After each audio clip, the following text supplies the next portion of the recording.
யாத்திராகமம் 2வது அதிகாரம் 10வது வசனம் இப்படி சொல்லப்பட்டிருக்குது.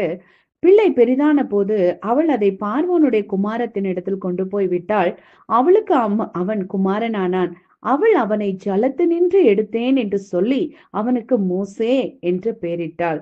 மோசேய ஜலத்திலின்று எடுத்தேன் அப்படின்னு சொல்லி அவங்க மோசேன்னு பேர் வைக்கிறாங்க. அந்த அம்மாவுக்கு தெரியாது அவன் ஜலத்திலிருந்து எடுக்கப்பட்டவன் பிற்காலத்துல ஒரு மிகப்பெரிய இரட்சகனாக, ஒரு தலைவனாக வலம் வர போறாருன்னு அந்த பார்வோனின் குமாரத்திக்கு தெரியாது. இன்னைக்கு நீங்க ஒரு காரியத்தை தெரிஞ்சுக்கோங்க. உங்களோட வாழ்க்கையில ஒரு பிரச்சனையிலிருந்து, ஒரு போராட்டத்திலிருந்து தப்பிக்கணும்னு சொல்லி நீங்க பார்க்காதீங்க.